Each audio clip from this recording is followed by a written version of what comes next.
You embark on the journey to the nearest Asclepion, perhaps at Epidaurus, Kos, or Pergamon.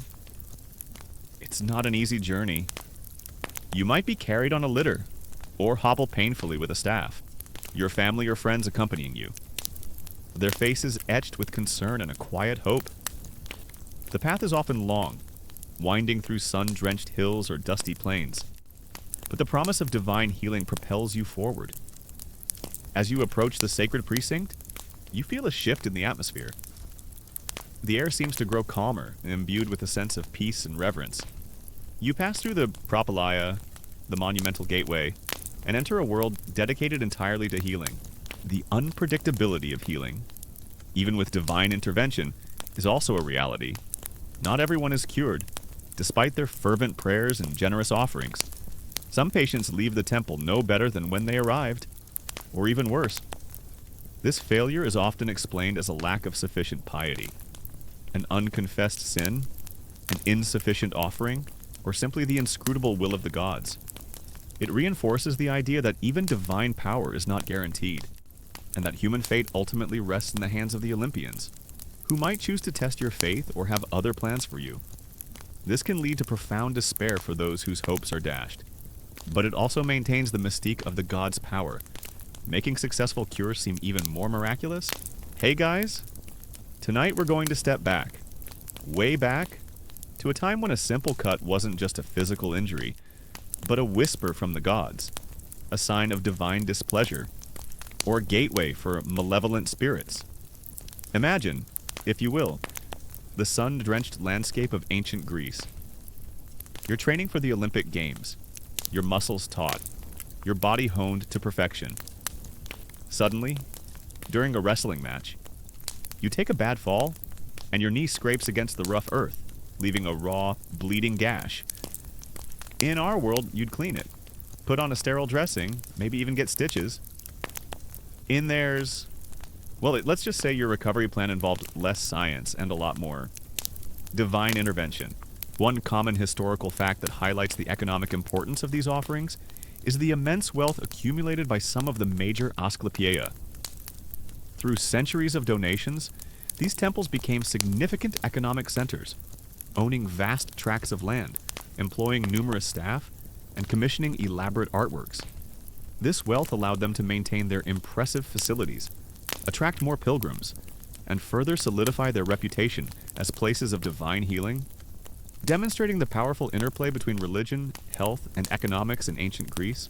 This isn't just a story, it's a stark reminder that while the ancient Greeks gave us philosophy and democracy, their understanding of wound healing was steeped in mysticism.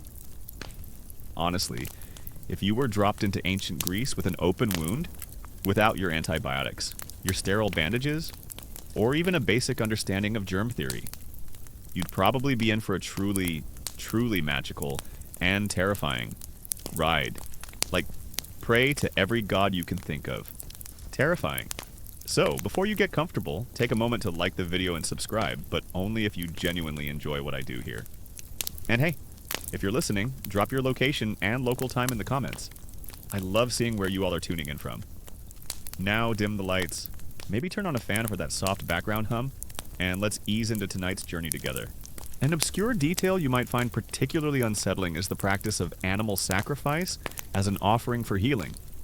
While often depicted as a grand public ritual, the act of sacrificing an animal, a chicken, a goat, or even a bull, was a very real and messy part of seeking divine favor.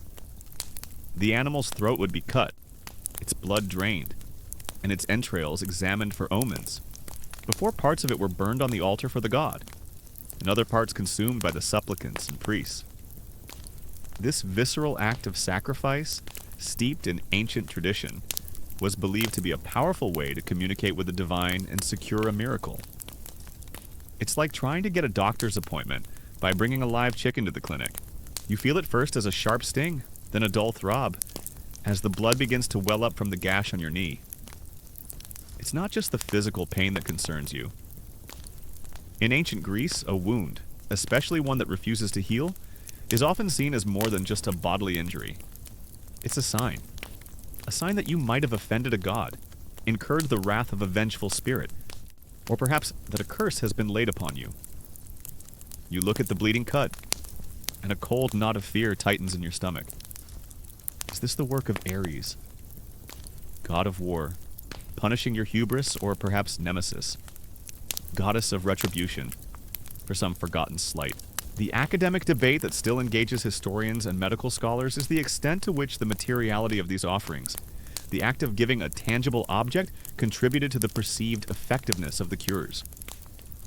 Did the physical act of creating and offering a votive or sacrificing an animal deepen the patient's psychological commitment to healing, thereby enhancing the placebo effect? Or were these simply outward expressions of a faith that was already present? Scholars examine the archaeological record and ancient texts to understand the complex interplay between ritual, belief, and the physical act of giving in the ancient Greek healing process. The prevailing belief is that the gods play an active role in human affairs, including health and illness. A wound that festers, that becomes inflamed and oozes pus, is not simply a biological process. It's a manifestation of divine displeasure, a physical symptom of a spiritual imbalance. You might recall stories of heroes in the Iliad whose wounds are miraculously healed by the gods, or conversely, those whose injuries linger as a testament to divine wrath. This means your first instinct isn't to sterilize the wound, but to appease the heavens. You also contend with the psychological impact of the bargain you are making with the gods. You are, in essence, trading your piety, your offerings, and your future devotion for a cure. This creates a sense of obligation, a constant awareness that your continued health depends on your adherence to your vows. If your wound heals, you feel immense gratitude, but also responsibility to fulfill your promises. If it doesn't, you might feel guilt, believing you haven't been pious enough, or that your offering was insufficient. This constant negotiation with the divine adds another layer of emotional complexity to your healing journey. As the days pass, the cut on your knee begins to redden, then swell. The pain intensifies, becoming a throbbing heat that radiates through your leg.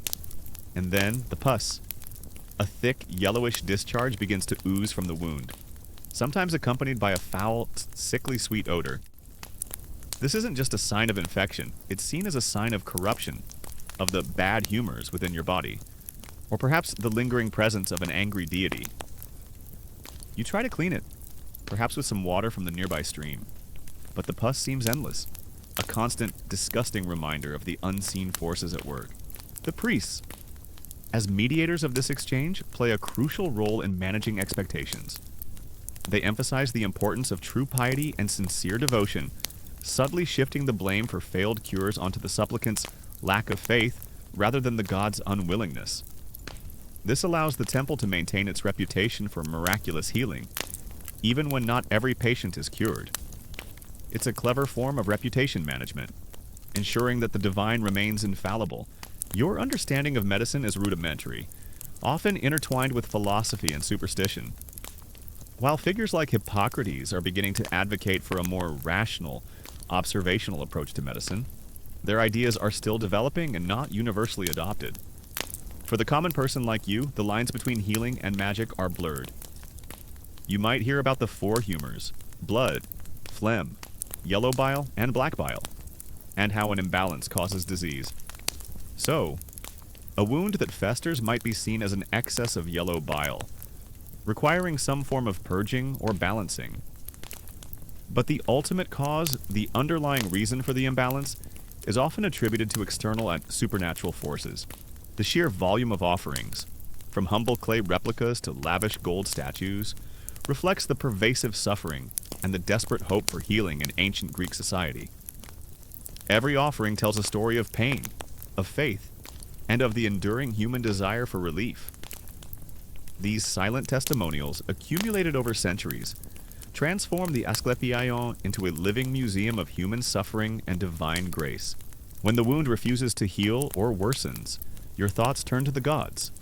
You might make a small offering at a local shrine, perhaps a few coins, a lock of your hair, or a small figurine representing the injured limb. You pray fervently to Apollo, the god of healing, or to his son, Asclepius, the demigod of medicine. You recount your suffering, beg for their intervention, and promise further devotion if you are cured. These are not just empty rituals, they are heartfelt pleas, born from a profound belief in the god's power to both inflict and alleviate suffering. The cultural significance of gratitude and reciprocity in ancient Greek society also permeates the healing cults. The act of offering is not just a plea, it's an expression of Eucharistia, thankfulness. If you are cured, you are expected to return to the temple to make a public display of your gratitude and to leave a lasting testament to the god's beneficence. This reinforces social bonds and strengthens the community's faith in the divine. The fear of curses is also pervasive. If your wound seems particularly stubborn, or if it appeared after an argument or a perceived slight, you might suspect that someone has cast a curse upon you. You might seek out a local sorcerer or a wise woman, someone who deals in charms and counterspells, hoping they can identify the source of the curse and break its hold. They might perform rituals, recite incantations, or give you an amulet to wear, believing these magical interventions can counteract the malevolent forces at work. It's like trying to fix a broken computer by yelling at it in Latin. The academic debate also explores the social stratification of offerings.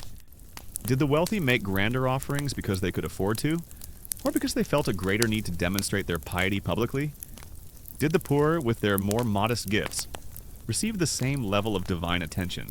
Scholars examine the types and values of votive offerings to understand the economic dynamics of ancient Greek healing cults and their impact on different social classes.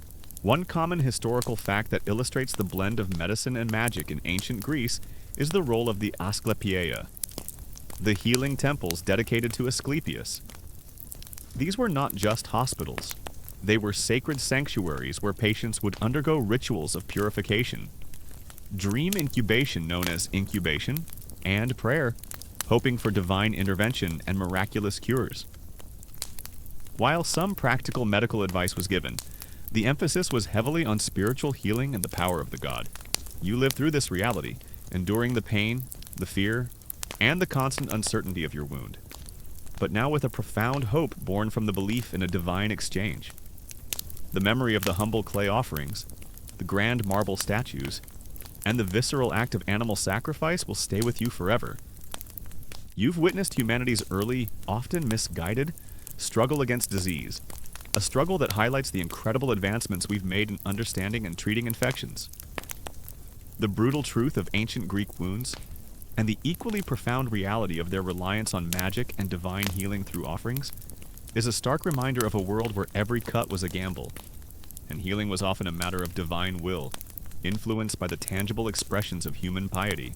An obscure detail you might find particularly unsettling is the practice of licking wounds by sacred snakes within the Asclepiae. Asclepius was often depicted with a staff entwined by a snake, a symbol still used in medicine today. In the temples, non-venomous snakes were kept, and it was believed that if these sacred serpents licked a patient's wound, it was a sign of divine favor and would lead to healing. Imagine lying there, your festering wound exposed, as a snake slithers towards you, its tongue flickering over your raw flesh. It's a truly bizarre and unhygienic practice, but one steeped in profound religious belief. It's like trying to get rid of a rash by letting a hamster nibble on it. The lingering scent of incense and the memory of humble votive offerings still cling to you, a testament to your desperate plea for divine intervention. You've explored the sacred rituals, the prophetic dreams, and the power of magical objects, clinging to the hope of a miraculous cure for your festering knee. Now, as your journey through ancient Greek healing continues, you confront a fascinating, often unsettling aspect of this world, the blurred lines between the iatros, the physician, and the magos, the sorcerer or magician.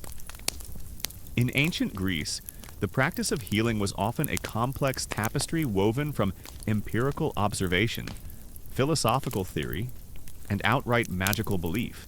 The academic debate that still engages historians and medical scholars is the extent to which the practical medical treatments offered in the Asclepiae, like diet, exercise, and rudimentary surgery, were genuinely effective, or if the perceived miracles were primarily due to the placebo effect, spontaneous remission, or the natural course of less severe illnesses.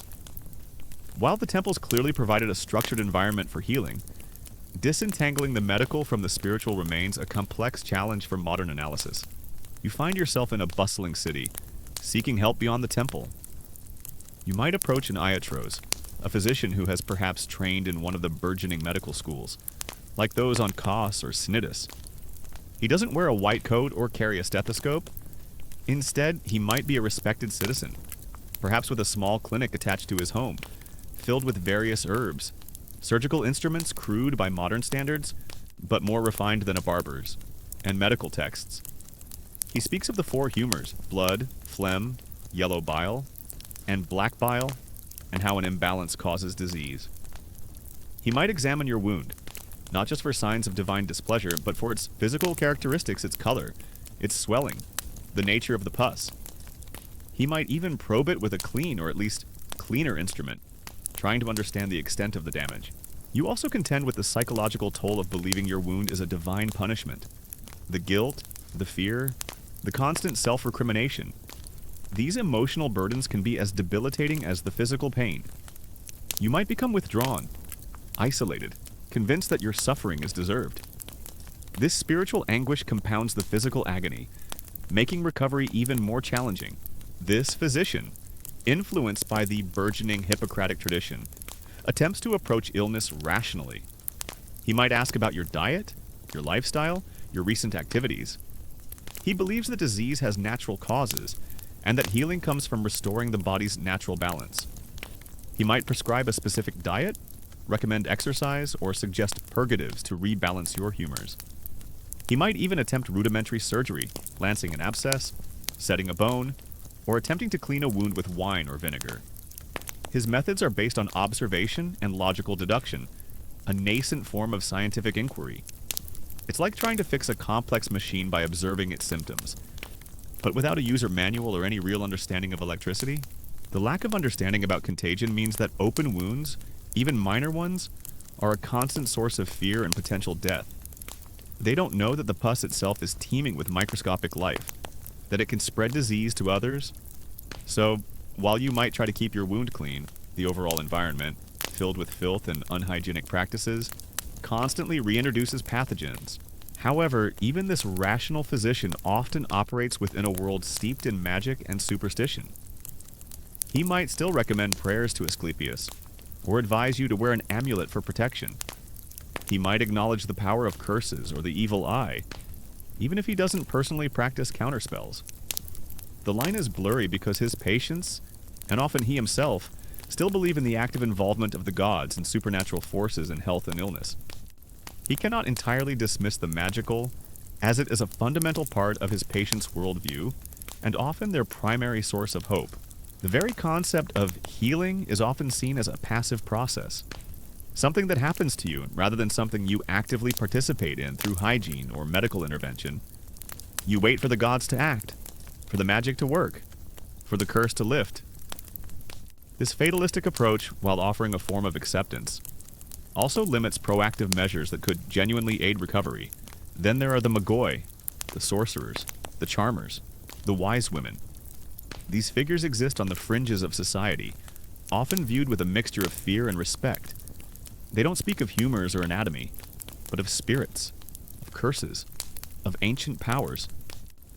If your wound is particularly stubborn, or if you suspect it's the result of a malevolent spell, you might seek them out.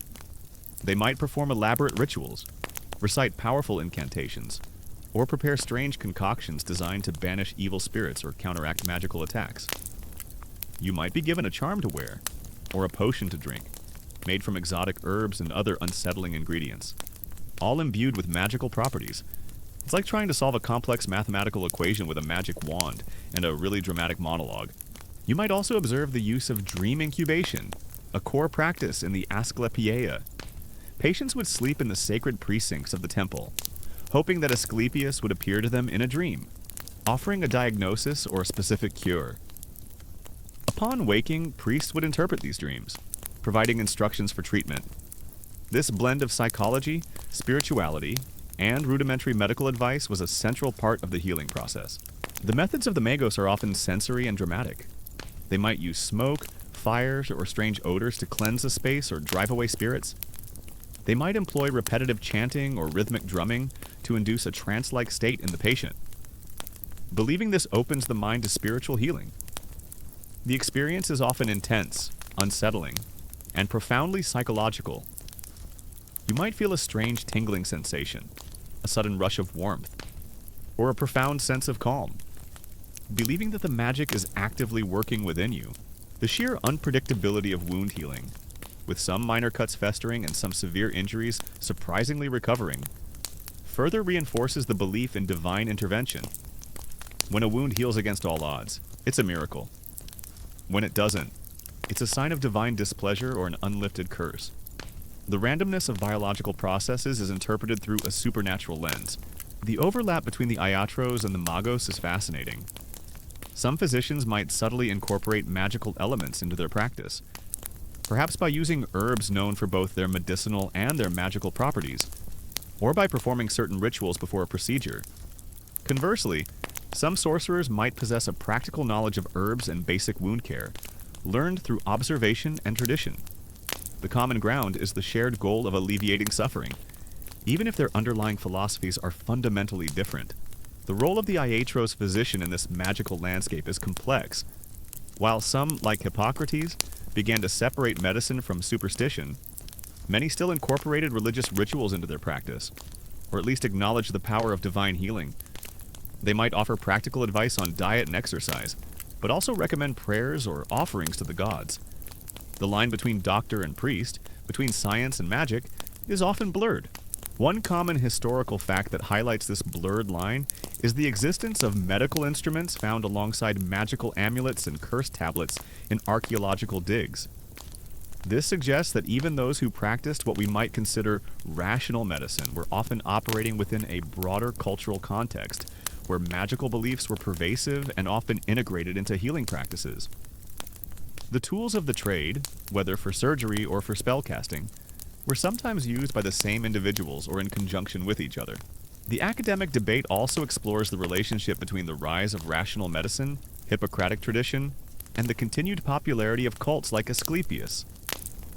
Did they compete, or did they serve different needs?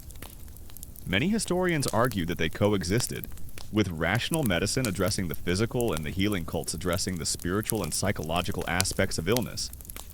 It's a nuanced picture, reflecting a society grappling with complex questions of health and suffering. An obscure detail you might find particularly intriguing is the practice of dream interpretation by both physicians and priests. While priests in the Asclepius interpreted dreams for divine messages, some Hippocratic physicians also paid attention to patients' dreams, believing they could offer clues about the balance of humors or the progression of an illness.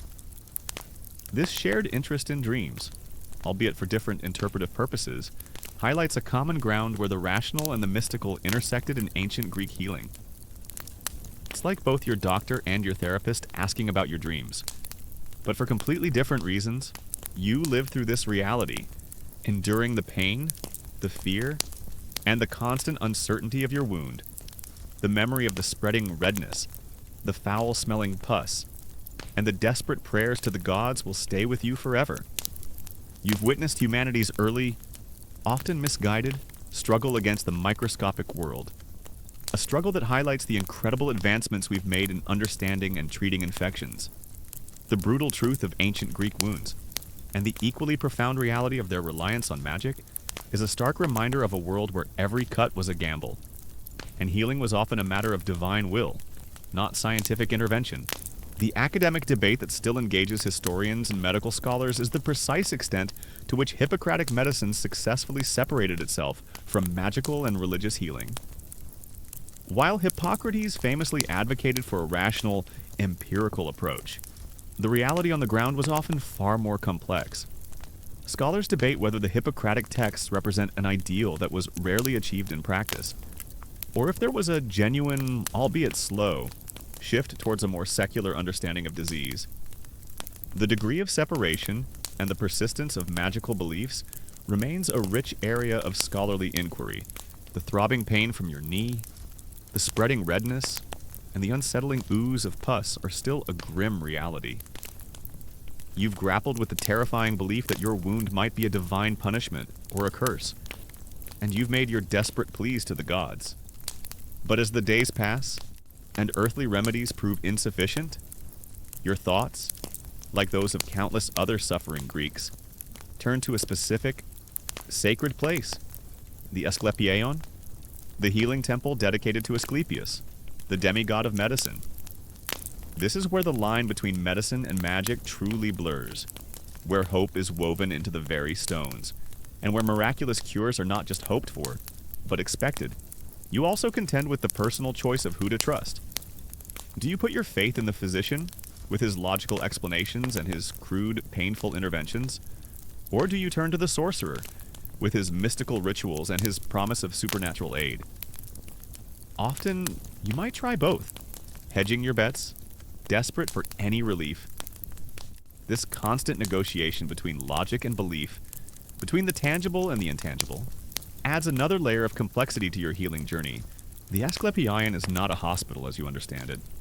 It's a complex of buildings, a sanctuary designed to facilitate divine intervention. You see the grand temple itself, where statues of Asclepius stand, often depicted with his staff entwined by a serpent, a symbol of healing that endures to this day.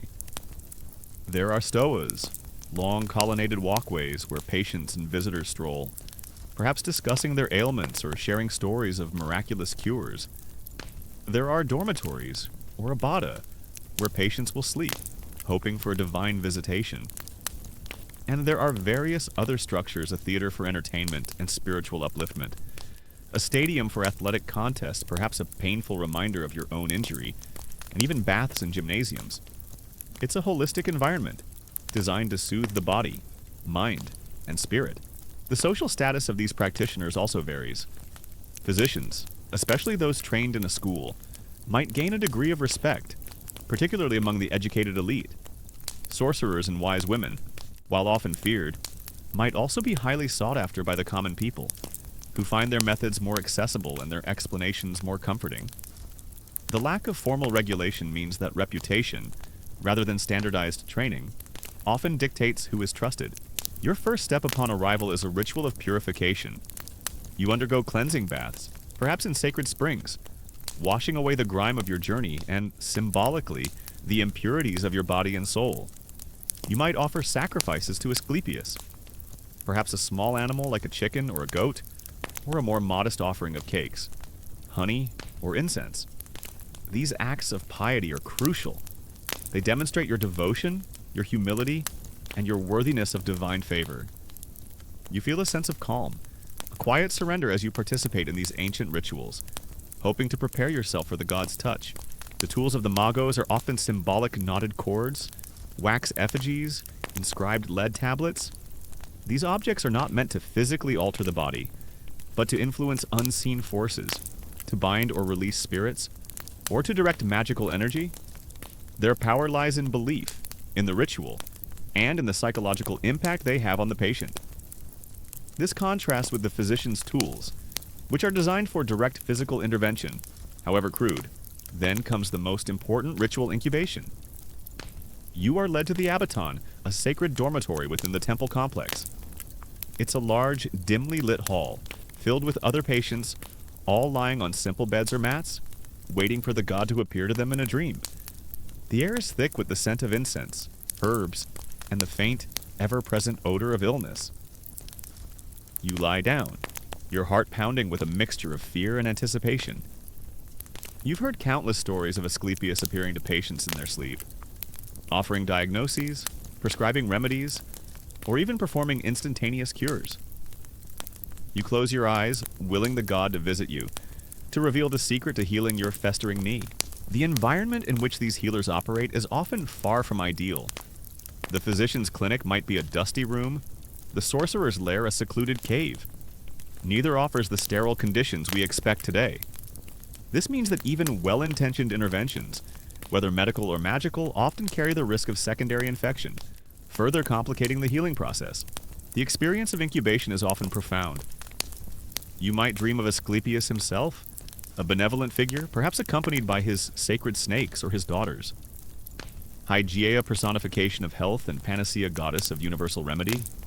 He might touch your wound or offer a cryptic message, a symbolic instruction for your cure.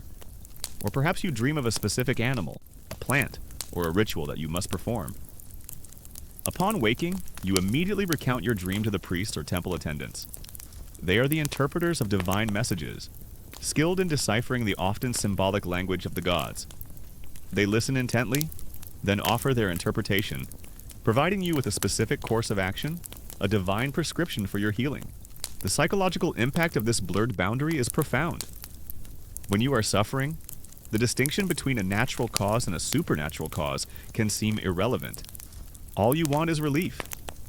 The physician offers a logical framework, a sense of understanding.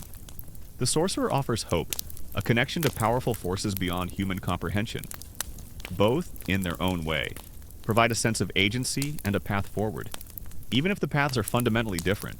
The cures prescribed by Asclepius through dreams or interpreted by his priests often blend practical advice with magical elements. You might be told to apply a specific herb to your wound, to drink a certain concoction, to undergo a particular diet, or to perform a series of exercises.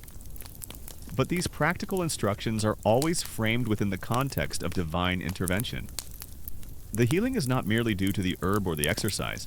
It is because Asclepius himself has willed it, because his divine power flows through the prescribed action.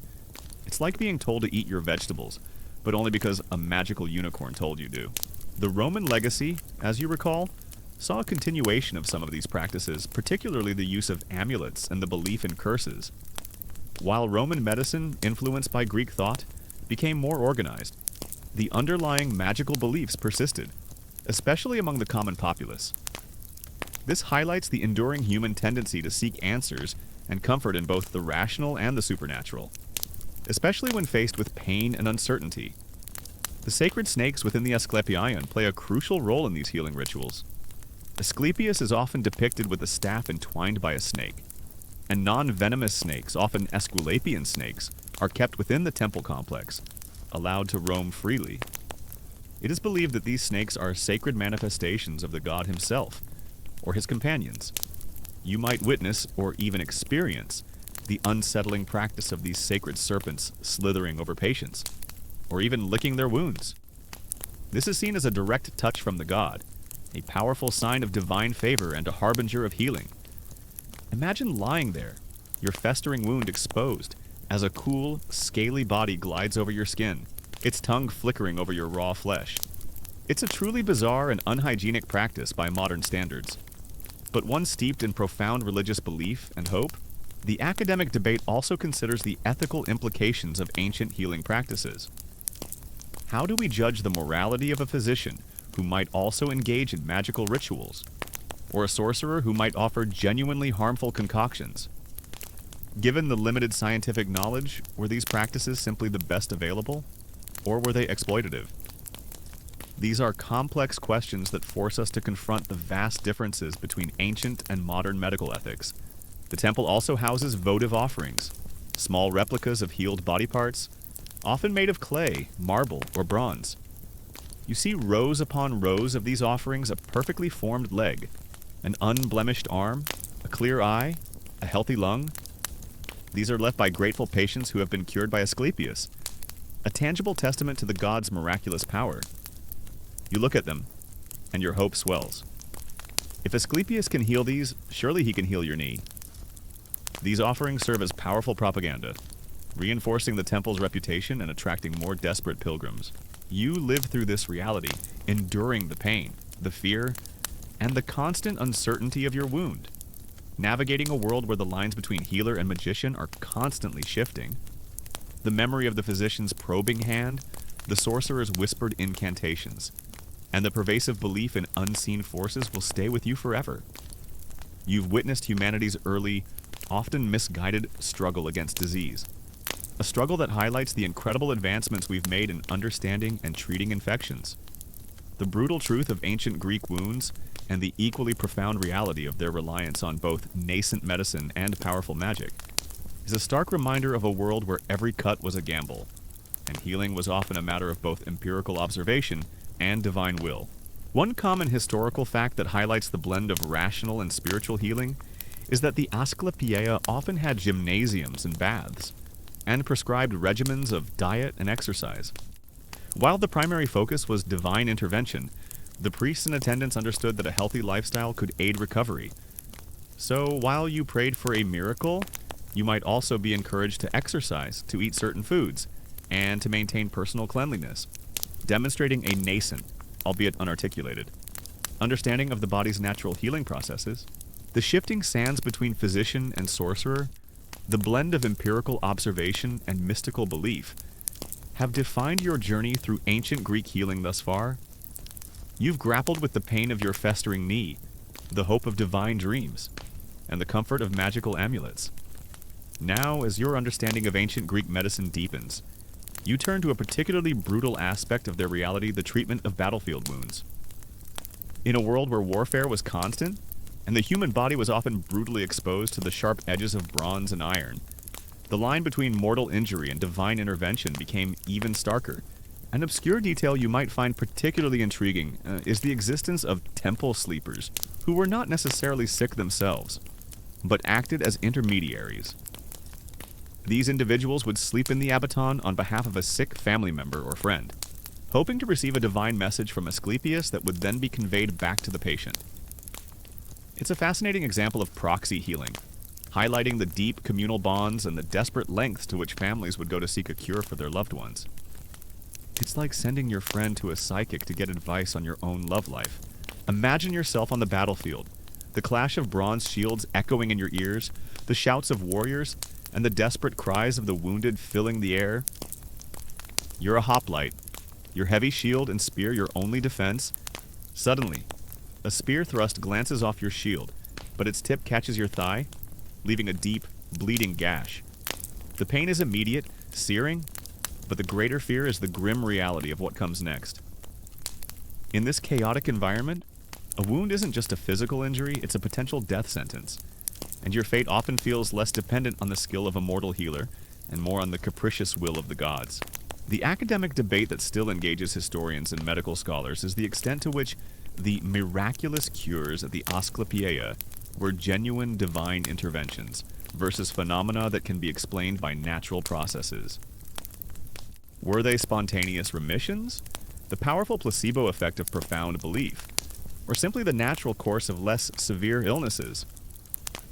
While modern science attributes many of these cures to natural healing or psychological factors, the ancient Greeks undeniably believed in their divine origin, and this belief was a powerful force in their lives. Disentangling the medical from the spiritual remains a complex challenge for modern analysis. The immediate response to a battlefield wound is often crude and desperate. Your comrades might try to staunch the bleeding with a piece of cloth torn from a tunic, or by pressing a hand over the gash. There's no time for elaborate rituals or philosophical discussions. The priority is survival and to stop the blood loss, and to get you off the field before the enemy finishes the job. You might be dragged to the rear, away from the immediate fighting, where the more serious work of healing begins. You also contend with the financial aspect of seeking divine healing. While some offerings might be modest, wealthy patients would often make significant donations to the temple, commissioning elaborate votive offerings or contributing to the upkeep of the sanctuary. This created a thriving economy around the healing cults, with the temples becoming wealthy and influential institutions, further cementing their power and prestige. Here, you might encounter a military physician, an iatros who accompanies the army. He is a practical man, hardened by the realities of war. His tools are basic knives for cutting away dead flesh or extracting arrowheads, forceps for removing splinters, and various bandages. He understands the immediate need to clean the wound, often with wine or vinegar. Believing these liquids have purifying properties, he might even attempt to stitch a gaping wound, using linen thread and a large needle, a painful but necessary procedure to close the flesh and prevent further blood loss. You clench your teeth, trying not to scream as the needle pierces your skin, knowing that every stitch is a step away from bleeding out. It's like trying to sew up a ripped tent in the middle of a hurricane. But the tent is your leg. The psychological impact of being in the Asclepius is immense, surrounded by others who share your suffering, but also by those who have been miraculously cured. You feel a profound sense of hope and community. The rituals, the prayers, the serene atmosphere all contribute to a powerful sense of well-being and a belief in the possibility of healing. This psychological comfort, this reduction of stress and anxiety, undoubtedly played a significant role in the recovery of many patients, even if the underlying medical mechanisms were unknown. However, despite these practical efforts, the belief in divine intervention remains paramount. A wound that heals quickly and cleanly is seen as a sign of divine favor, perhaps from Apollo, the god of healing, or even Athena, who often aided heroes in battle. Conversely, a wound that festers, that becomes inflamed and oozes pus, is often attributed to divine displeasure, or a curse from a vengeful deity. You might whisper prayers to the gods even as the physician works, begging for their mercy, for a swift recovery, or for the strength to endure the agony. The priests and temple attendants, while not physicians in the Hippocratic sense, were skilled in guiding patients through the rituals, interpreting dreams, and providing practical advice. They were often charismatic figures, inspiring faith and confidence in the god's power. Their role was crucial in mediating the divine experience and translating it into actionable steps for the patients. The role of the gods in battlefield wounds is vividly depicted in epic poems like Homer's Iliad. Heroes are often wounded, only to be miraculously healed by a god or goddess who intervenes directly, removing an arrow, staunching blood, or infusing them with divine strength. Conversely, some wounds linger, becoming a source of chronic suffering, a testament to divine punishment. This literary tradition reflects a deeply ingrained cultural belief that the outcome of battle, and the fate of the wounded, is ultimately in the hands of the Olympians. The sheer volume of patients flocking to the Asclepius from all corners of the Greek world demonstrates the widespread belief in divine healing. People would travel for days, even weeks, enduring hardship and expense, all for the chance to be touched by the god and receive a miraculous cure. This enduring popularity speaks to the profound human need for hope and healing in a world where effective medical solutions were scarce. Beyond the immediate physical intervention, the psychological and spiritual aspects of healing are crucial. A soldier who believes he is blessed by the gods, or who has made proper sacrifices, might fight with greater courage and endure pain with greater stoicism. Conversely, a soldier who believes he is cursed or has offended a deity might lose heart, making him more susceptible to injury and less likely to recover. The mental state, intertwined with religious belief, plays a significant role in the healing process. The unpredictability of healing, even with divine intervention, is also a reality. Not everyone is cured. Some patients leave the temple no better than when they arrived, or even worse. This failure is often explained as a lack of sufficient piety, an unconfessed sin, or simply the inscrutable will of the gods. It reinforces the idea that even divine power is not guaranteed, and that human fate ultimately rests in the hands of the Olympians. One common historical fact that highlights the practical, yet limited medical knowledge in ancient Greek warfare is the use of various herbal remedies for wound care. While they didn't understand antibiotics, they observed that certain plants had antiseptic or anti-inflammatory properties. For instance, dittany, a plant native to Crete, was believed to have miraculous wound healing properties, even capable of expelling arrows. Soldiers would carry these herbs, applying them to their wounds, hoping for their natural or divinely imbued curative powers. The academic debate also explores the relationship between the Asclepius and the rise of rational medicine. Did the temples compete with Hippocratic physicians, or did they serve different needs? Many historians argue that they coexisted, with rational medicine addressing the physical and the healing cults addressing the spiritual and psychological aspects of illness. It's a nuanced picture, reflecting a society grappling with complex questions of health and suffering, seeking answers from both the empirical and the divine. An obscure detail you might find particularly unsettling is the practice of bone setting by non-physicians on the battlefield. In the chaos of combat, if a bone was broken, a comrade or a local strongman might attempt to set it, often with brute force and without any understanding of proper alignment. The sound of bones being crudely manipulated, the screams of the injured, and the subsequent disfigurement or permanent disability were common. While done with good intentions, these interventions often caused more harm than good, leading to lifelong pain and compromised function. It's like trying to fix a broken vase by smashing it with a hammer and then gluing it back together with spit. You live through this reality, enduring the pain, the fear, and the constant uncertainty of your wound, but now with a profound hope born from divine intervention. The memory of the sacred snakes, the dream incubation, and the votive offerings will stay with you forever. You've witnessed humanity's early, often misguided, struggle against disease, a struggle that highlights the incredible advancements we've made in understanding and treating infections. The brutal truth of ancient Greek wounds, and the equally profound reality of their reliance on magic and divine healing, is a stark reminder of a world where every cut was a gamble, and healing was often a matter of divine will, not scientific intervention. The academic debate that still engages military historians and bioarchaeologists is the precise impact of battlefield wounds and their treatment on the overall mortality rates and long-term health of ancient Greek soldiers.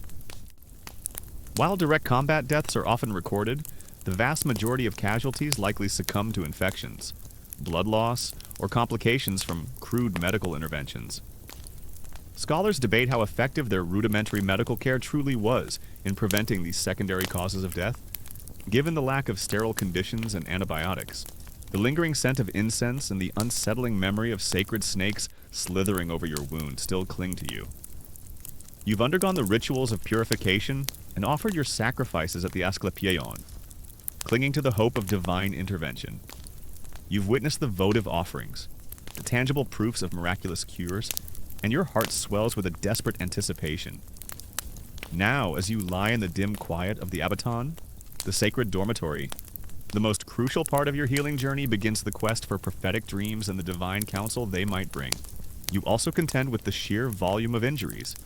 Every battle produces scores of wounded, overwhelming the limited medical resources. Physicians are stretched thin, forced to make impossible choices, prioritizing those with the best chance of survival. Many are left to suffer and die without any medical attention, their wounds festering, their bodies consumed by infection. The battlefield is a grim testament to the fragility of human life and the brutal reality of ancient warfare. You close your eyes, willing sleep to come, but it's a restless slumber punctuated by the faint sounds of other patients stirring, coughing or murmuring prayers in the darkness. Your mind is a whirlwind of anxiety and hope. Will Asclepius visit you? Will he reveal the secret to healing your festering knee? You've heard countless stories, from hushed whispers in the stoas to the grand pronouncements of the priests, about the god appearing in dreams, offering diagnoses, prescribing remedies, or even performing instantaneous cures. You desperately want to be one of those stories. The psychological toll on soldiers is immense. They witness horrific injuries, the agonizing deaths of comrades, and the constant threat of their own bodies being similarly ravaged. This exposure to extreme violence and suffering can lead to profound trauma, affecting their mental well-being long after the battle is over. The fear of a debilitating wound, one that leaves you disfigured or unable to work, can be as terrifying as death itself. The experience of incubation, or temple sleep, is not just about dreaming. It's about creating a receptive state, a bridge between the mortal and the divine. Before you lay down, you might have undergone further purification rituals, perhaps a special diet, or abstention from certain activities. The air in the Abaton is often filled with the faint scent of burning herbs, perhaps opium or other sedatives, designed to induce a deep, dream-filled sleep. You feel a heavy lethargy descend, your limbs growing heavy, your thoughts becoming hazy. It's a deliberate attempt to open your mind to the god's influence, to make yourself a vessel for his divine wisdom. The Roman legacy, as you recall, saw a continuation of some of these military medical practices, particularly the establishment of military hospitals valetudinaria. While the Greeks had physicians accompanying their armies, the Romans later developed a more organized and systematic approach to military medicine, learning from the practical necessities of continuous warfare. This highlights the enduring lesson that a healthy fighting force is a more effective one, a lesson learned through centuries of brutal experience. When the dreams finally come, they are often vivid, intense, and profoundly symbolic. You might find yourself walking through a lush garden, or standing on a mountaintop, or even back in your own home. Asclepius might appear to you directly, a benevolent figure, perhaps in human form, or as a majestic serpent. He might touch your wound, and you feel a jolt, a warmth spreading through your limb, a momentary cessation of pain. Or he might speak to you, his voice echoing in your mind, offering a cryptic message, a riddle that needs to be deciphered. He might point to a specific plant, or instruct you to perform a particular action. or even reveal a hidden truth about your illness. It's a profound, often unsettling encounter with the divine. The very concept of heroic suffering also plays a role.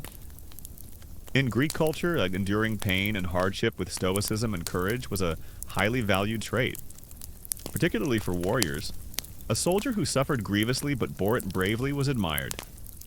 This cultural emphasis, while not alleviating pain, provided a framework for understanding and accepting it, a way to find meaning in suffering. Upon waking, you immediately recount your dream to the priests or temple attendants. They are the interpreters of divine messages, skilled in deciphering the often symbolic language of the gods. They listen intently, their faces serious, as you describe every detail, every sensation, every word spoken by Asclepius. They might ask probing questions, trying to tease out the hidden meaning, to connect the dream's imagery to your specific ailment. Their role is crucial. Without their interpretation, the divine message might remain a confusing jumble of images, its healing power lost. You might also see evidence of rudimentary surgical tools being used on the battlefield, often carried by the physician or his assistants.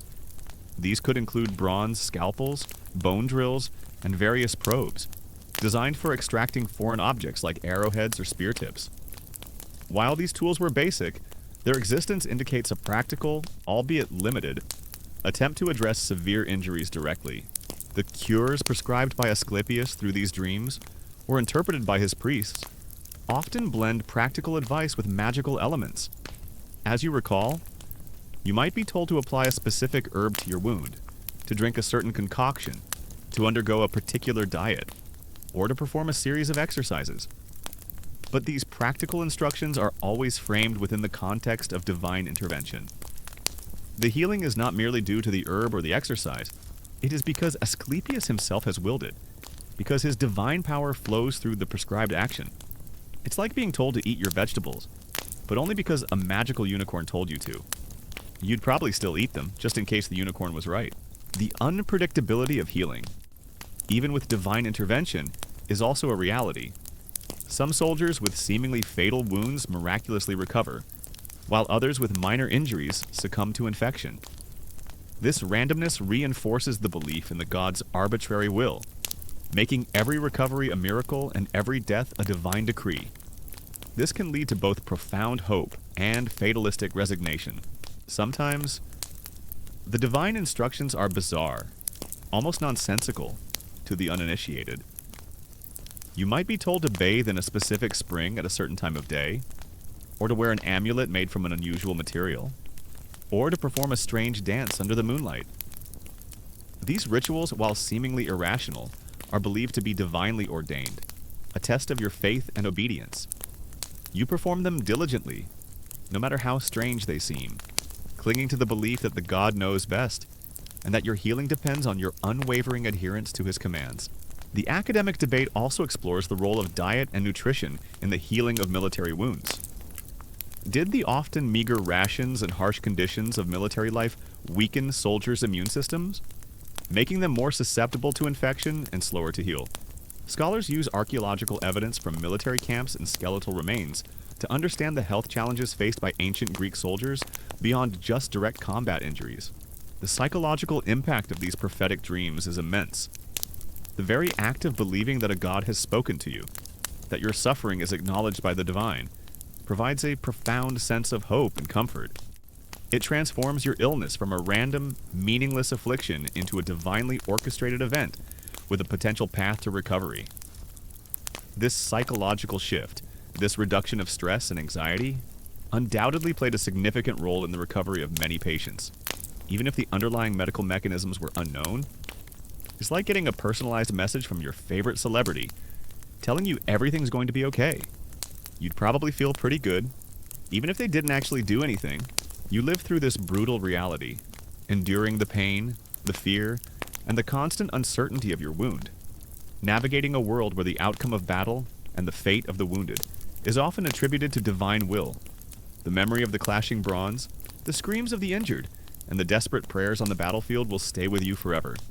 You've witnessed humanity's early, often misguided, struggle against disease and trauma in the most unforgiving of environments. A struggle that highlights the incredible advancements we've made in understanding and treating infections.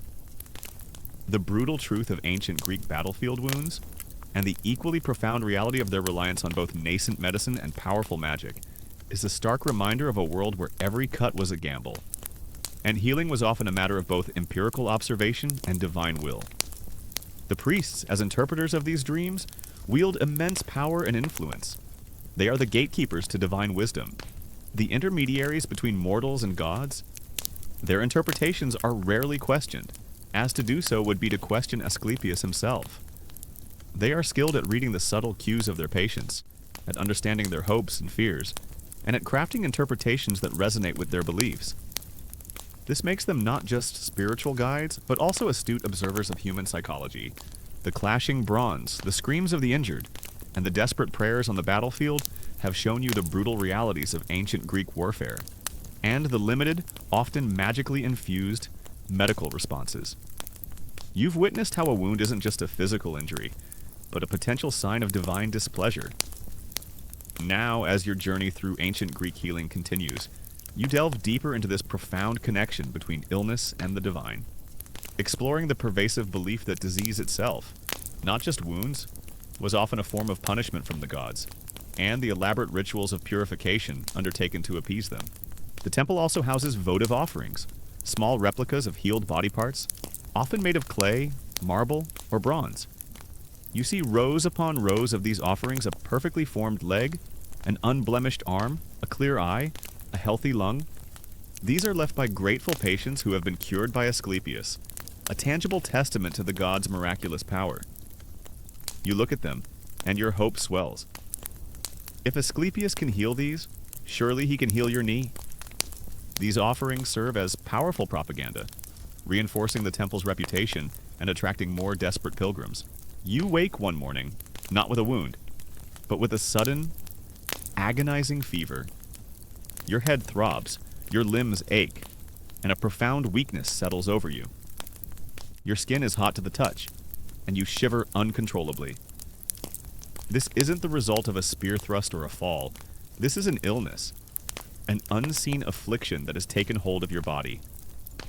Your first thought, and that of your family and neighbors, is often, "Whom have I offended in ancient Greece?" Disease, especially a severe or inexplicable one, was frequently interpreted as a direct consequence of divine wrath, a punishment for impiety, a broken oath, or some forgotten transgression against the gods. One common historical fact that highlights the blend of rational and spiritual healing is that the Asclepiae often had gymnasiums and baths, and prescribed regimens of diet and exercise. While the primary focus was divine intervention, the priests in attendance understood that a healthy lifestyle could aid recovery. So, while you prayed for a miracle, you might also be encouraged to exercise, to eat certain foods, and to maintain personal cleanliness, demonstrating a nascent, albeit unarticulated, understanding of the body's natural healing processes. You rack your brain, searching for any misstep, any slight to an Olympian. Did you neglect an offering? Did you speak ill of a deity? Did you fail to honor a sacred festival? The guilt, whether real or imagined, weighs heavily on your already suffering body. This belief, while adding to your emotional burden, also offers a framework for understanding the inexplicable if the gods are punishing you. Then there is a reason, and perhaps a path to appeasement. It's like getting a really bad flu, and instead of blaming a virus, you're convinced it's because you forgot to send a birthday card to your incredibly powerful, immortal aunt.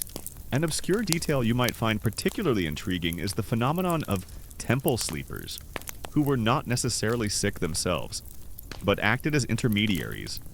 These individuals would sleep in the abaton on behalf of a sick family member or friend, hoping to receive a divine message from Asclepius that would then be conveyed back to the patient. It's a fascinating example of proxy healing, highlighting the deep communal bonds and the desperate lengths to which families would go to seek a cure for their loved ones. It's like sending your friend to a psychic to get advice on your own love life. But the psychic is also a god.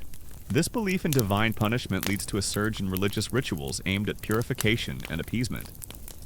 You might undergo a series of cleansing baths, not just to wash away physical grime, but to symbolically purify your soul and body from the taint of sin or divine anger. These baths might involve sacred water, or water mixed with specific herbs believed to have purifying properties. The sensation of the cool water against your fevered skin is a temporary relief, but the deeper purpose is spiritual. The academic debate that still engages historians and medical scholars is the extent to which the miraculous cures at the Asclepius were genuine divine interventions versus phenomena that can be explained by natural processes. Were they spontaneous remissions, the powerful placebo effect of profound belief, or simply the natural course of less severe illnesses? While modern science attributes many of these cures to natural healing or psychological factors, the ancient Greeks undeniably believed in their divine origin, and this belief was a powerful force in their lives. Disentangling the medical from the spiritual remains a complex challenge for modern analysis. Sacrifices become even more crucial. You might offer a more substantial sacrifice to the specific god you believe you have offended, perhaps a bull to Zeus or a goat to Apollo. The act of sacrifice is a profound exchange, a plea for forgiveness, a tangible offering to appease divine anger. The animal's blood, its life force, is offered to the gods, hoping it will atone for your transgressions and turn away their wrath. You watch the ritual, the solemn prayers, the burning of the animal's fat and bones on the altar, hoping that your offering will be accepted. You also contend with the financial aspect of seeking divine healing. While some offerings might be modest, wealthy patients would often make significant donations to the temple, commissioning elaborate votive offerings or contributing to the upkeep of the sanctuary. This created a thriving economy around the healing cults, with the temples becoming wealthy and influential institutions, further cementing their power and prestige. The priests, as interpreters of dreams and mediators of divine will, held a privileged position, benefiting from the generosity of grateful patients. Beyond individual acts, entire communities might undertake rituals of purification if a widespread illness, like a plague, struck the city. Priests would lead public processions, purifying the streets with fire and incense, chanting prayers, and carrying sacred objects. Sometimes, a scapegoat, often an animal or even a human, though rarely in practice for widespread illness, might be ritually driven out of the city, symbolically carrying away the collective sins and the disease. These communal rituals are a desperate attempt to cleanse the entire polis, to appease the gods, and to restore divine favor. It's like trying to get rid of a city-wide outbreak by making everyone wear a really itchy sweater and then blaming the sweater. The psychological impact of being in the Asclepius is immense. Surrounded by others who share your suffering, but also by those who have been miraculously cured, you feel a profound sense of hope and community. The rituals, the prayers, the serene atmosphere all contribute to a powerful sense of well-being and a belief in the possibility of healing. This psychological comfort, this reduction of stress and anxiety, undoubtedly played a significant role in the recovery of many patients, even if the underlying medical mechanisms were unknown. The role of specific deities in inflicting and alleviating disease is paramount. Apollo, while a god of healing, could also send plagues, particularly if offended. Artemis, goddess of the hunt, could inflict sudden death or illness, especially on women. Even Zeus, the king of the gods, could send sickness as a form of judgment. This means that understanding which god you might have angered and how to appease them is a crucial part of navigating illness in ancient Greece. You might consult an oracle or a diviner, seeking guidance on the specific deity to propitiate. The priests and temple attendants, while not physicians in the Hippocratic sense, were skilled in guiding patients through the rituals, interpreting dreams, and providing practical advice. They were often charismatic figures, inspiring faith and confidence in the god's power. Their role was crucial in mediating the divine experience and translating it into actionable steps for the patients. Their interpretations, and while sometimes vague, were always presented with an air of authority and divine sanction, making them incredibly persuasive. The concept of miasma, a polluting taint or defilement, is closely linked to divine punishment. This miasma could be physical from decaying bodies, unburied dead, or certain actions, but also spiritual, arising from murder, sacrilege, or other grave offenses. Illness, then, was often seen as a manifestation of this miasma, a sign that you or your community were polluted and needed purification. The rituals of cleansing, therefore, were not just about hygiene, they were about removing this spiritual taint. The sheer volume of patients flocking to the Asclepiae from all corners of the Greek world demonstrates the widespread belief in divine healing. People would travel for days, even weeks, enduring hardship and expense, all for the chance to be touched by the god and receive a miraculous cure. This enduring popularity speaks to the profound human need for hope and healing in a world where effective medical solutions were scarce. The temples became centers of pilgrimage, drawing people from all walks of life, united by their suffering and their faith. One common historical fact that highlights the pervasive belief in divine punishment for disease is the story of the plague of Athens, vividly described by Thucydides. While Thucydides, a more rational historian, sought natural explanations, many Athenians at the time interpreted the devastating plague as a punishment from Apollo, angered by their actions in the Peloponnesian War. This belief led to widespread religious fervor, desperate prayers, and attempts to appease the gods, even as the plague continued its relentless course. The unpredictability of healing, even with divine intervention, is also a reality. Not everyone is cured. Some patients leave the temple no better than when they arrived, or even worse. This failure is often explained as a lack of sufficient piety, an unconfessed sin, or simply the inscrutable will of the gods. It reinforces the idea that even divine power is not guaranteed, and that human fate ultimately rests in the hands of the Olympians. This can lead to profound despair for those whose hopes are dashed, but it also maintains the mystique of the gods' power, making successful cures seem even more miraculous.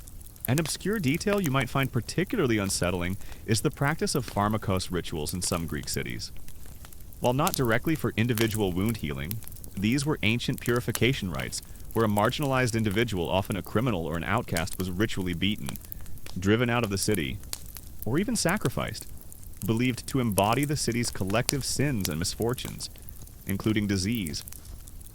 This macabre practice, though rare and controversial even in ancient times, highlights the desperate lengths to which communities would go to cleanse themselves and avert divine wrath. It's like trying to fix all your city's problems by blaming and then banishing the guy who always forgets to return his library books. The academic debate also explores the relationship between the Asclepiae and the rise of rational medicine. Did the temples compete with Hippocratic physicians, or did they serve different needs? Many historians argue that they coexisted, with rational medicine addressing the physical and the healing cults addressing the spiritual and psychological aspects of illness. It's a nuanced picture, reflecting a society grappling with complex questions of health and suffering, seeking answers from both the empirical and the divine.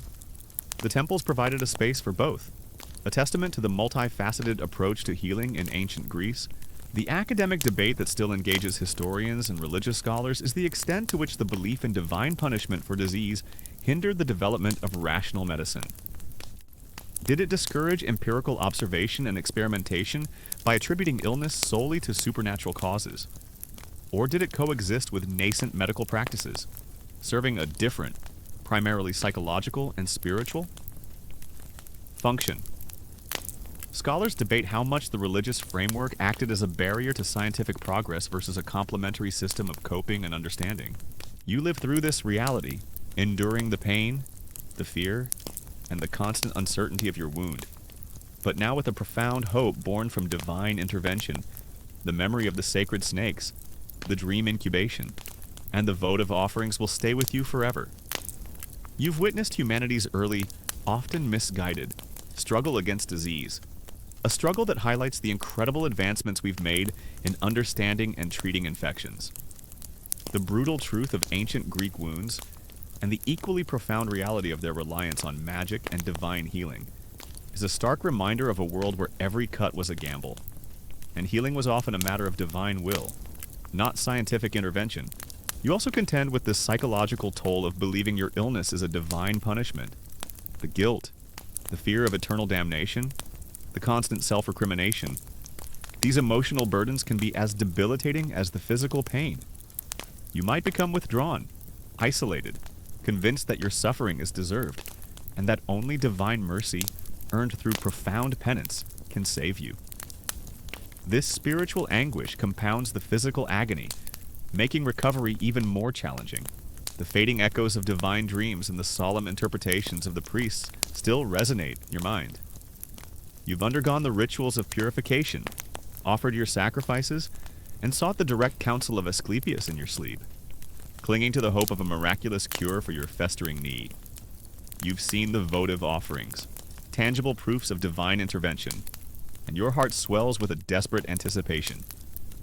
Now, as you await the full manifestation of the God's will, you turn to another layer of ancient Greek healing, the world of amulets, charms, and magical objects, believing they hold the power to ward off malevolent forces and draw healing energy to your wounded body. The role of oracles and diviners becomes crucial in such times. If you are uncertain which god you have offended, or what specific act of appeasement is required, you might travel to a famous oracle like the one at Delphi. The priestess, in a trance, would deliver cryptic messages from Apollo, which would then be interpreted by the priests, providing guidance on how to purify yourself and regain divine favor. This reliance on prophecy highlights the ancient Greek worldview, where the future and the causes of misfortune were often revealed through divine channels. You wake in the Abaton, the sacred dormitory, and the first thing you do is reach for the small, intricately carved amulet you wear around your neck. It's a tiny figure of Asclepius, perhaps, or a miniature serpent, or even a stylized eye, believed to ward off the evil eye and protect against unseen dangers. You rub it between your fingers, feeling the smooth, worn surface, drawing comfort from its presence. This isn't just a piece of jewelry, it's a tangible link to the divine, a portable shield against the forces of illness and misfortune. You believe its mere proximity to your body, especially your afflicted knee, can offer protection and encourage healing. It's like wearing a lucky charm, but your life literally depends on it. The Roman legacy, as you recall, also saw a continuation of the belief in divine punishment for disease, particularly during major epidemics like the plague. While Roman medicine, influenced by Greek thought, became more organized, the underlying religious beliefs persisted, especially among the common populace. This highlights the enduring human tendency to seek answers and comfort in both the rational and the supernatural, especially when faced with pain and uncertainty. Beyond personal amulets, you might be given specific charms by the temple priests or by a local wise woman to be placed directly on your wound. These could be small pieces of parchment inscribed with sacred words or a series of mystical symbols. Perhaps it's a fragment of a specific stone, believed to possess healing properties, or a piece of wood from a tree struck by lightning, imbued with divine power. You carefully place this charm over your festering knee, securing it with a clean linen bandage. The sensation of the object against your skin, the knowledge of its supposed magical properties, offers a profound psychological comfort, a sense of active participation in your own healing, even if the true mechanism is unknown. The sheer unpredictability of disease, with some individuals recovering miraculously and others succumbing despite fervent prayers, often reinforce the belief in the god's arbitrary will. When an illness healed against all odds, it was a miracle, a sign of divine grace. When it didn't, it was a sign of insufficient piety, an unconfessed sin, or simply the inscrutable will of the gods. This randomness, interpreted through a supernatural lens, made every recovery a divine blessing and every death a divine decree. Incantations or magical spells are often recited in conjunction with these objects. The priest or the wise woman might whisper ancient verses over your wound, invoking the names of gods, spirits, or powerful natural forces. These aren't just prayers, they are believed to be words of power, capable of influencing the physical world, of banishing disease, or of drawing healing energy to the afflicted area. You listen intently, trying to absorb every syllable, every inflection, believing that the very sound of these words holds curative properties. The rhythmic chanting, the low murmur of the voice can be incredibly soothing, inducing a trance-like state that dulls the edges of your pain, and it's like listening to a really calming audiobook. But the words are supposed to actually fix your broken leg. The academic debate also explores the social implications of disease as divine punishment. Did it lead to the marginalization or ostracism of the sick, who were seen as tainted or sinful? Or did it foster a sense of communal responsibility, prompting collective acts of purification and appeasement? Scholars examine historical texts and archaeological evidence To understand the complex social dynamics surrounding illness in ancient Greece, you might also be advised to use various magical substances, often derived from the natural world, but imbued with supernatural significance. This could include specific herbs gathered under a certain moon phase, or water collected from a sacred spring at dawn. These ingredients, while seemingly ordinary, are believed to possess enhanced healing powers due to their auspicious collection. You might drink a concoction made from these magically charged herbs, or apply the sacred water to your wound, believing its divine essence will cleanse and heal. The taste might be bitter, the sensation strange, but your faith in its magical properties outweighs any discomfort.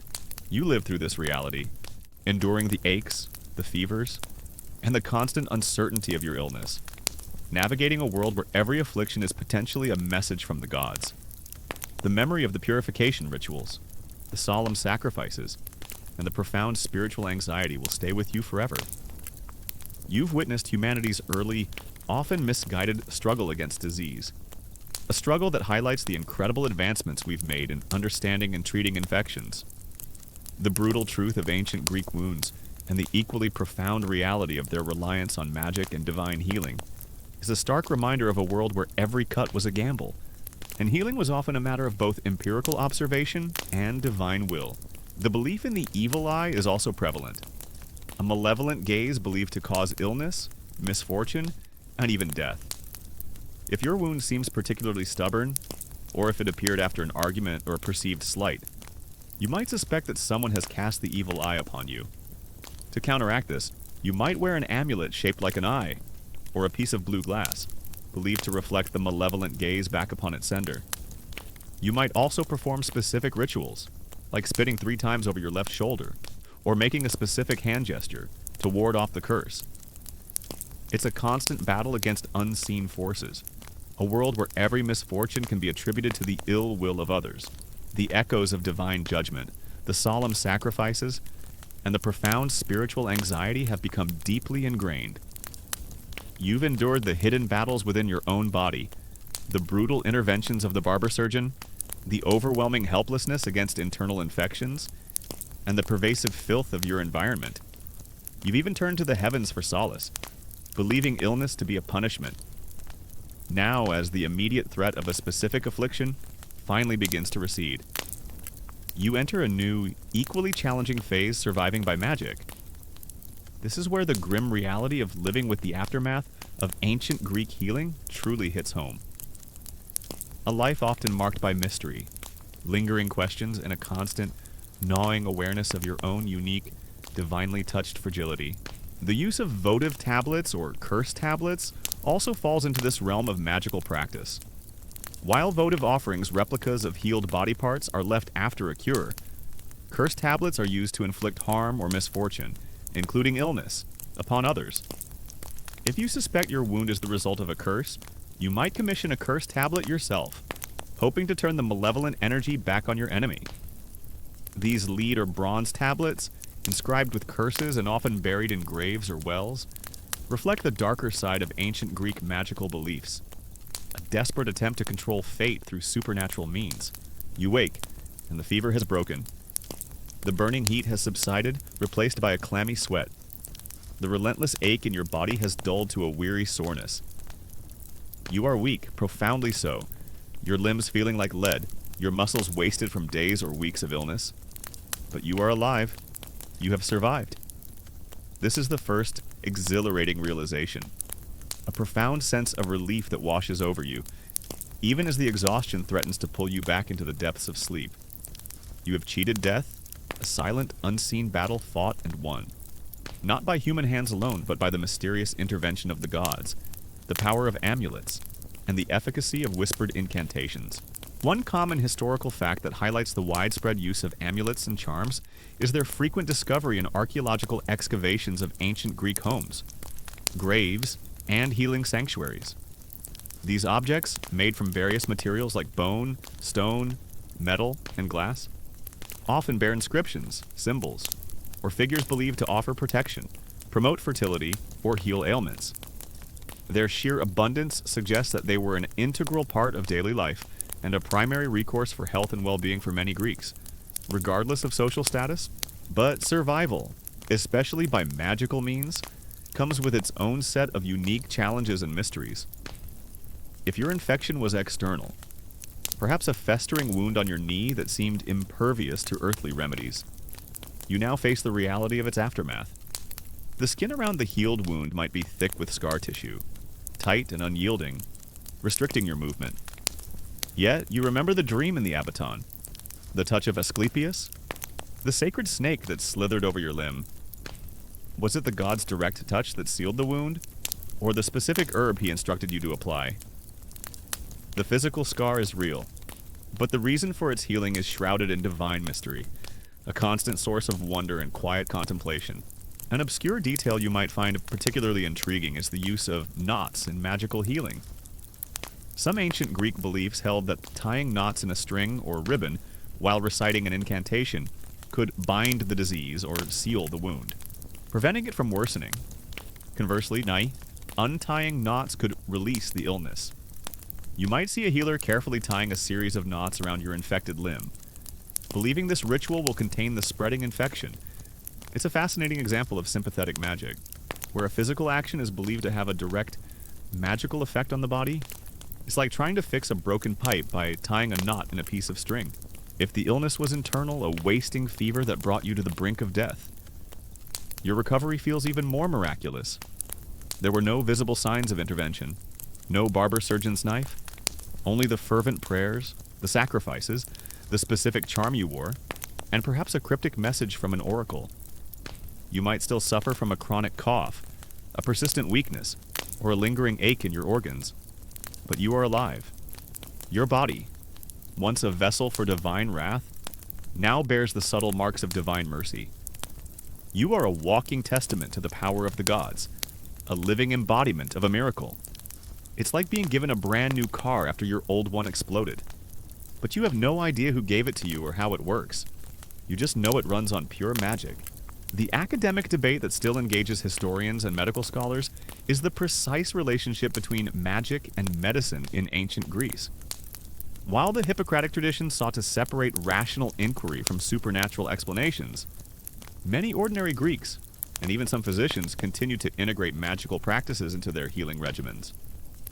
Scholars debate whether these magical elements were simply a form of psychological comfort, a reflection of deeply held religious beliefs, or if they sometimes inadvertently led to beneficial outcomes through the placebo effect, or by encouraging practices like using certain herbs that had some unarticulated medical efficacy. Chronic pain, while perhaps not completely banished, takes on a new meaning for many survivors. Whether from nerve damage in a healed wound, the persistent ache of a compromised joint, or the deep-seated discomfort of damaged internal organs, pain is a daily reality. However, for those who believe they were healed by magic, this pain is often framed within a divine context. It might be seen as a lingering test of faith, a reminder of their brush with death, or even a subtle connection to the gods who spared them. You learn to live with it, to push through it, to simply endure, knowing that your survival itself is a greater miracle than the absence of discomfort. You also contend with the psychological impact of relying on these magical objects and rituals. The very act of wearing an amulet, of reciting an incantation, or of performing a specific ritual provides a profound sense of agency and control in a world where so much is uncontrollable. It transforms your illness from a random, meaningless affliction into a battle against unseen forces. A battle you can actively participate in through magical means. This psychological shift, this reduction of stress and anxiety, undoubtedly played a significant role in the perceived recovery of many patients, even if the underlying medical mechanisms were unknown. It's like having a superhero action figure that you truly believe can fight off your cold. Disfigurement, too, is viewed through a different lens. A severe facial infection might leave you with disfiguring scars, a twisted mouth, or a sightless eye. Yet, if you believe this was part of a divine plan, or consequence of a curse that was ultimately broken, your perspective shifts. The physical alteration becomes a mark of your unique experience, a visible sign of your encounter with the divine. While medieval society might have viewed disfigurement with pity, in ancient Greece, especially if the healing was attributed to a god, There might be a strange respect, a recognition of someone who has walked closer to the divine realm. It's like getting a really cool tattoo, but it was given to you by a lightning bolt, and it reminds you of the time Zeus was mad at you. The priests and wise women, as purveyors of these magical objects and rituals, wield immense power and influence. They are the interpreters of divine signs, the mediators of supernatural forces. Their advice is rarely questioned, as to do so would be to risk offending the gods or undermining the magical protection. They are skilled at reading the subtle cues of their patients, at understanding their hopes and fears, and at crafting rituals that resonate with their beliefs, making them not just spiritual guides, but also astute observers of human psychology and masters of persuasion. The psychological toll of survival by magic is immense, yet often profoundly different from a purely secular recovery. You have witnessed unimaginable suffering and death, often among your own family and friends. You carry the burden of survivor's guilt, the nagging question of, why me? But this is often tempered by the conviction that you were chosen, that the gods had a purpose for you. The trauma of your own illness, the agonizing pain, the fear of death. These memories are deeply etched into your psyche, but they are now intertwined with the awe and wonder of divine intervention.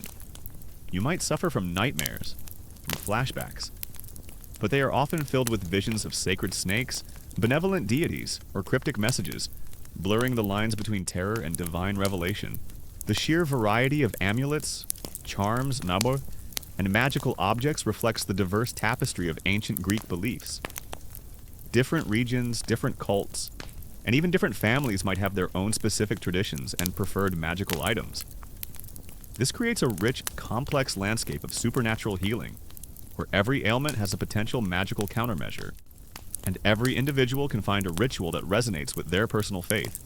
One common historical fact that illustrates the enduring belief in miraculous healing is the continued popularity of healing cults, particularly that of Asclepius.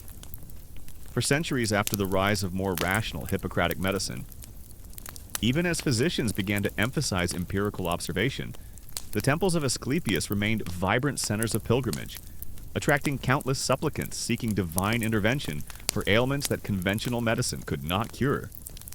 This dual approach to healing, embracing both the rational and the divine, highlights the deeply ingrained spiritual worldview of the ancient Greeks. The unpredictability of healing, even with magical intervention, is also a reality. Not everyone is cured. Some patients, despite wearing every amulet and reciting every incantation, succumb to their infections. This failure is often explained as a lack of sufficient piety, an unconfessed sin, a more powerful curse, or simply the inscrutable will of the gods. It reinforces the idea that even magical power is not guaranteed, and that human fate ultimately rests in the hands of the Olympians, or the whims of malevolent spirits. This can lead to profound despair for those whose hopes are dashed, but it also maintains the mystique of magic, making successful cures seem even more potent. An obscure detail you might find particularly intriguing is the practice of dream diaries, kept by some patients or temple attendants in the Asclepiae. These were not just records of the dreams themselves, but also of the subsequent interpretations by the priest and the resulting cures.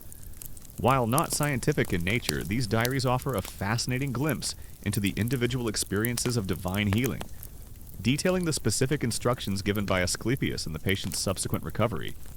They are a unique form of ancient medical record, blending the personal with the divine. It's like a really old handwritten medical chart, but instead of blood pressure readings, it has detailed descriptions of conversations with gods. The academic debate also explores the economic aspect of magical healing. Were amulets and charms expensive? Did the poor have access to them? Or were they primarily for the wealthy? Scholars examine archaeological finds and historical texts to understand the social and economic stratification of magical practices, debating whether access to magical healing was a privilege of the elite or a common recourse for all social classes.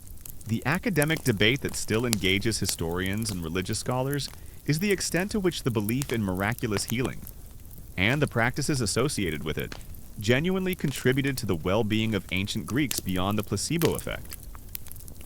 While modern science can explain many of the cures through natural processes or psychological factors, the profound cultural impact and the undeniable comfort derived from divine belief are difficult to quantify. Scholars debate whether these practices were merely a coping mechanism, or if they sometimes inadvertently led to beneficial outcomes by reducing stress, encouraging rest, or promoting a positive mental state that aided the body's natural healing processes. You live through this reality, enduring the pain, the fear, and the constant uncertainty of your wound. But now with a profound hope born from the belief in magical protection. The memory of the intricately carved amulets, the whispered incantations, and the strange rituals will stay with you forever. You've witnessed humanity's early, often misguided, struggle against disease, a struggle that highlights the incredible advancements we've made in understanding and treating infections. The brutal truth of ancient Greek wounds, and the equally profound reality of their reliance on magic and divine healing, is a stark reminder of a world where every cut was a gamble, and healing was often a matter of divine will, influenced by the power of charms and spells. Your livelihood, while perhaps physically impacted, is now often viewed through the lens of divine purpose. If you were a farmer, a craftsman, or a laborer, and your ability to perform strenuous work is permanently diminished, you might find a new calling, perhaps as a temple attendant, a storyteller, or a diviner, sharing your miraculous story and guiding others to the gods. Your survival, and the divine intervention that brought it about, gives your life a new meaning, a sense of being chosen for a special purpose. This can lead to unexpected paths and a profound sense of gratitude. The intricate carvings of your amulet, the whispered incantations, and the strange rituals involving knots have filled you with a profound, if fragile, hope. You've sought the direct counsel of Asclepius in your dreams, and surrounded yourself with magical protection. Now, as your journey through the ancient Greek healing cults continues, you confront another fundamental aspect of seeking divine intervention, the role of offerings and the implicit exchange for miracles. In this world, divine favor is rarely given freely. It is often earned through piety, devotion, and tangible gifts to the gods. The social fabric, while resilient, is also shaped by these experiences. Communities are filled with survivors who carry the marks of their illnesses, both visible and invisible. These shared experiences of suffering and divine grace create new bonds, a deeper understanding of human vulnerability and the power of faith. You might find yourself drawn to others who have similar stories, sharing your experiences, offering advice, or simply providing a sympathetic ear to those who are still seeking a miracle. You stand before the altar in the Asclepion, your heart heavy with a mixture of hope and anxiety. Your knee, though perhaps showing a slight improvement, still aches, and the pus continues to ooze, albeit perhaps less profusely. The priests have interpreted your dream, and you have followed their instructions, but the full cure remains elusive. This is often the moment when the concept of charis, a reciprocal relationship of grace and gratitude, comes into play. You have asked for healing, and now it is time to demonstrate your worthiness, your devotion, and your willingness to honor the god in return for his divine favor. You learn to adapt, not just physically, but spiritually. If you have lost a limb, you learn to use your remaining hand or leg more effectively, but you also learn to accept your fate as part of a divine plan. If your lungs are compromised, you learn to pace yourself, but you also learn to rely on prayer and continued offerings to maintain your fragile health. This human capacity for adaptation, for finding new ways to thrive despite immense challenges, is truly remarkable, especially when intertwined with profound spiritual belief. Your offering might be simple: a small cake baked with honey, a libation of wine poured onto the altar, or a handful of incense whose fragrant smoke curls upwards, carrying your prayers to the heavens. For the common person, these modest gifts are a significant sacrifice, a tangible expression of their faith and desperation. You watch as others make their offerings, some with solemn faces, others with tears streaming down their cheeks, all united by their fervent hope for a cure. It's like trying to bribe a cosmic bouncer to let you into the VIP section, but with baked goods instead of cash. The spiritual journey continues, now deepened by your personal encounter with the divine. For some, survival reinforces their faith, a testament to God's mercy. For others, the suffering and the arbitrary nature of survival might lead to a questioning of divine justice, or a more fatalistic worldview. You might find yourself more devout, or perhaps more cynical, but your relationship with the divine is irrevocably shaped by your near-death experience and your miraculous recovery. For those who are wealthier, The offerings can be far more elaborate. You might witness a wealthy merchant dedicating a lavish bronze statue of Asclepius, or commissioning an intricate marble relief depicting his own miraculous cure. A powerful general might promise a substantial portion of his spoils of war, or even an entire herd of cattle, if he is healed from a grievous wound. These grand gestures are not just about piety, they are also about public display, a way to demonstrate one's wealth, status, and profound gratitude to the god. The temple, in turn, benefits immensely from these donations, growing richer and more influential, further cementing its reputation as a place of miraculous healing. The memory of the infection, the pain, and the struggle becomes a part of your identity. But so too does the memory of divine touch. You are a survivor, and that experience gives you a unique perspective on life and death, on the interplay between the mortal and the divine. You might become a source of wisdom for others, sharing your experiences, offering advice, or simply providing a sympathetic ear to those who are suffering. Always with the understanding that true healing often comes from forces beyond human comprehension. The most common and poignant form of offering, however, is the votive tablet. These are small, often crudely made, replicas of the body part that was healed. You see them everywhere in the Asclepian rows upon rows of clay, marble, or bronze limbs, eyes, ears, and internal organs, hanging on the walls or displayed in designated areas. Each one is a silent testament to a miracle, a physical record of a cure attributed to Asclepius. You might see a perfectly formed clay leg, left by someone who arrived hobbling but left walking, or a clear, unblemished eye, left by someone who was once blind. These offerings serve as powerful visual propaganda, reinforcing the god's power and inspiring hope in new supplicants. You look at them, and your hope swells. If Asclepius can heal these, surely he can heal your knee. The limited medical knowledge means that recurring infections are a constant threat, even for those divinely healed. A wound that seemed to close by magic might flare up again years later, or a chronic internal condition might suddenly worsen. You live with the knowledge that the enemy is never truly vanquished, only temporarily subdued, and that continued piety and offerings are necessary to maintain divine favor.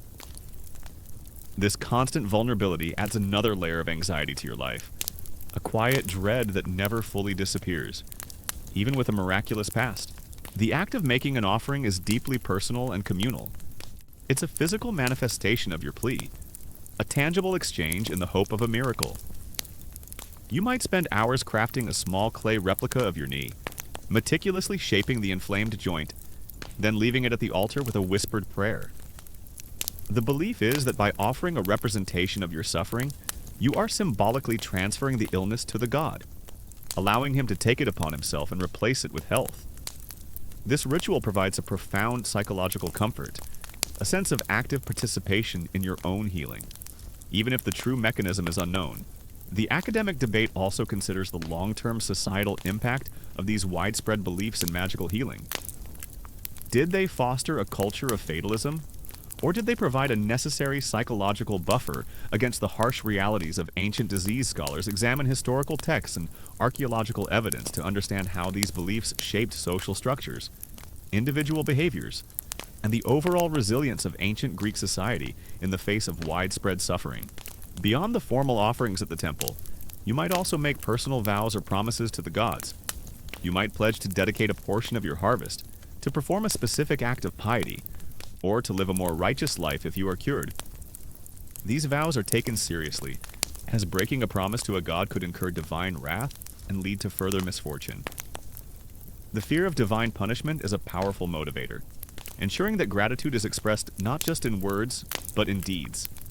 It's like promising your parents you'll clean your room if they just let you go to that party. But the parents are omnipotent and might smite you if you don't follow through.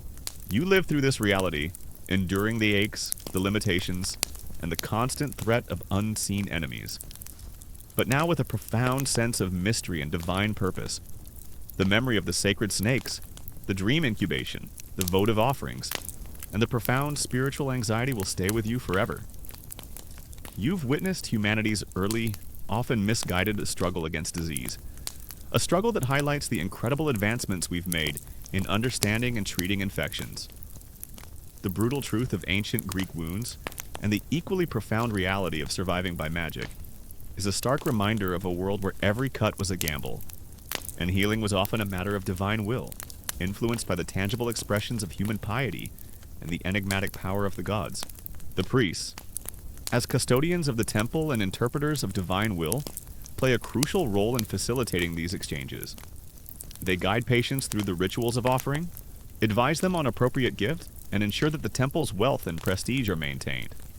They are skilled at discerning the sincerity of a supplicant's faith and at encouraging generosity, knowing that a well-funded temple is a powerful testament to the god's influence. Their role is not just spiritual, it is also highly administrative and economic.